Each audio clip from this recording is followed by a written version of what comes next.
Hi, everybody, and welcome to the latest edition of the Bison Video Blog, brought to you by Gate City Bank with the Forum's Jeff Kolpack. I'm Dom Izzo from WDAY Sports. We've reached the end of the road for the regular season. North Dakota State goes on the road for the regular season finale for the first time since 2019 as the Bison head to Cedar Falls in the UNI-Dome. First time the Bison have been there since the weird COVID year. They played a game there in April of 2021 against a Panthers team that we thought would be red hot. Now they're desperate for a win. We'll get to UNI in a second, but we just left Matt Ensign's press conference, who said that was the most complete, the best game the Bison played all season. I think we all said that after the game on Saturday. The question now is, how do they replicate that for this coming week? The question of the week. Yeah. How do you replicate it? I guess you start with what worked defensively up front. And I thought that was the defensive line's best effort by far this year with 4 quarterback sacks. I thought they were disruptive. Eli Mostert was credited with half a sack, but he was much more effective than that, than just what the stats show. So I thought, and I thought the third quarter was so huge with 3 3-and-outs. That was followed by a 4-and-out, and that's the Bison defense as we remember it, as we've been accustomed to seeing. Now, how do they do that against a Northern Iowa team that, well, it's Jekyll and Hyde there, and we'll get to the Panthers in a second.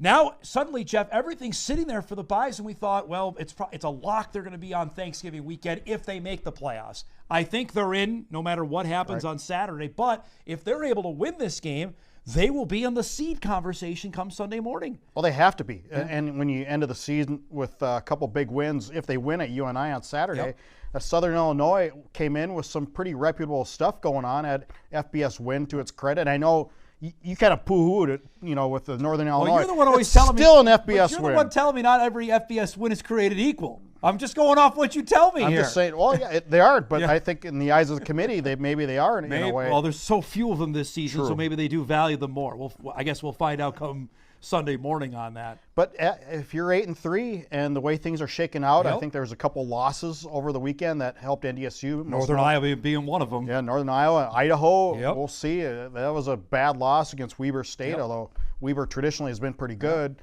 But still, now you have a bunch of teams at 3 losses heading into the final week. Let me throw devil's advocate at you here. Would you, if you're North Dakota State, prefer, I know what you're going to tell me, the week off, but you're the 8 seed and know if you win, you play South Dakota State? Or you play Thanksgiving, maybe you're thrown in a bracket with South Dakota, Furman, Idaho, and maybe have an easier, quote-unquote, easier path to maybe make some damage. Tom, that's a no-brainer. You want the bye, and you got to face South Dakota State if you're going to win a title at some point. So why not have them right away down there? Maybe the weather's the equalizer. I wouldn't want to give South Dakota State 3 weeks, the time off, and another Frisco game down there. I'd rather get them right away. Take them what you got them. You got to get them sometime. Give it a shot. Right? Yeah, give it a shot. I tend to agree with you on that. The bye is, we've seen it, even though NDSU's record off the bye is now, that streak is over. You've played 8 straight. If you get a chance a week off and you know you're going to have a home game against a team that played the week prior, you take that every day of the week. Absolutely. And again, but the Bison are heading in this late of season pretty healthy. Unbelievably healthy. Really. I mean, compared to where they were last year, I mean, this is night and day. Only linebacker Julian Ledarsic, as far as we know, is still sidelined with concussion syndromes, other than, of course, Will Mostert and the guys, a couple guys that are out for the year. But by and large, I mean, everybody's old nicked up, but they've been a lot worse off at this time of the year. All right, so here's Northern Iowa is all ready to talk them up after how they were playing, and they have been the ultimate Jekyll and Hyde team in 2023. They are 6-4 on the season. They started the year with 2 deflating losses. I think we had written them off, especially how they had lost at home to Weber State. And then the calendar turned to Missouri Valley, play Kolpack, and they started finding it here where they've ripped off some impressive wins prior to, we'll get to what happened on Saturday. 2 stats, though, Dom, really stand out to me about Northern Iowa. One is quarterback Theo Day. He's been picked off 11 times. That's a lot. And that's a veteran quarterback who's been around. So I don't know what's going on there, whether he's trying to force it or what have you. But 11 interceptions is a lot. Especially for him, a preseason Valley pick coming into the season. And also, you look at their rushing offense. Northern Iowa's had some great backs over the years, but right now, 90th in the country in FCS in rushing offense, averaging 3.5 yards per carry.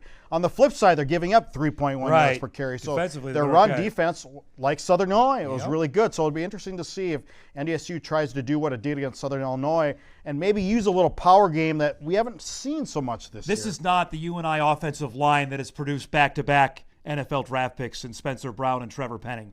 I don't believe so. Now, well, the stats bear that out. Contrastly, we said this for how many years? Boy, UNI defense doesn't look like what it was when the Bison first got into the Valley. They may have that mojo back, but I'll say this: pass defense, Kolpack. Look what they're ranked passing defense, 92nd. Yeah. That's not the UNI back, the back four that we're used to. Oh, we've seen a lot of UNI defensive backs who are obviously pro potential. They sent players, they sent cornerbacks into the NFL. They've been able to recruit athletes over the years, talking about Mark Farley specifically, and really get some players, some athletes in the back end. I haven't studied the tape. I haven't studied UNI, but I don't necessarily think it's there this year. I don't know. It certainly wasn't on Saturday. For those of you that were watching the Bison game and saw the score, it's not even as close as it reads at 35-16. Mo State, Jeff, got up 28-3. Now, Mo State's got some nice skill players. We saw them in Springfield. You see what there. Sharp is really good. He might be one of the best wide receivers in the Valley. But nobody saw this coming. Mo State just kicked their butts. Oh, you saw it a little bit. You saw it a little bit. I didn't think they would win. I thought it'd be a close game. I got to give you credit. I got to give you credit. I thought this would be a blowout the other way. You said no. Northern Iowa has struggled. They have at Plaster Field, much like NDSU under Craig Bull. Got plastered there sometimes, and it was what 3-0 loss. Correct. Remember that? There's like a 9-3 win or something like that. I just struggling, and there's no crowd, there's no atmosphere. Yeah. Maybe that's part of it too, where you go there and you just try to have to muster your own enthusiasm, and that doesn't always work. But nothing was indicative of this performance coming, other than it's Northern Iowa, and you just can't figure them out, as Kyle Emanuel tells us every week when we do our picks, that it's hard to figure this team out. And this was just a clunker they had on Saturday. Kind of the MO, I think, of Southern Illinois and Northern Iowa over the last several years. And I think there's always that clunker. It's just inconsistent. Southern Illinois was trending up, and then all of a sudden, boom, late season swoon. Northern Iowa was trending up, then bam. Yeah. Missouri State just crushes them. There's no explanation. And suddenly, now this is a must-win for them. If Northern Iowa loses, they're done. They're done. They have to win this football game, and contrast that where the Bison win, and they're talking about a playoff seed. I'm really curious. Iowa, by the way, plays at 2:30, so crowd might be a thing. How many times have we gone down there and they schedule around Iowa and Iowa State football? The Hawkeyes are playing at 2:30 on 4 o'clock is not scheduling around the Hawkeyes. No, I mean, they're going to be right in the midst of that. Iowa State plays a night game, and if the Bison come out and score first like they have when they've won the toss, I don't know how UNI will respond. This is really an interesting way how the game will start. Honestly, will dictate how this goes. I really believe it is Senior Day, though, at Northern Iowa, and sometimes that really rallies the troops, knowing that it's probably most likely be their last home game. I just don't think they're going to get a home game in the playoffs, even if they do beat NDSU with 4 losses. But maybe that will have an effect. NDSU, give them credit, win the coin toss, take the ball, do what's working, do what's working. It has not gone astray. Speaking of Day, we will get to see senior quarterback Theo Day. We haven't seen him, Kolpack, in 2 years when he was, I believe it was like second or third start for the Panthers when he came up here in October of 2021.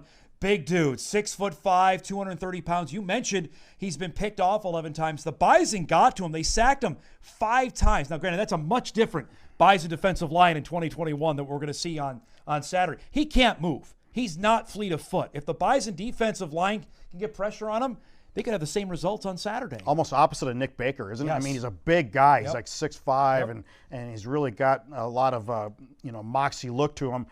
Where Nick Baker was 5'8", so it's a different look. But I think the principles have to stay the same for NDSU.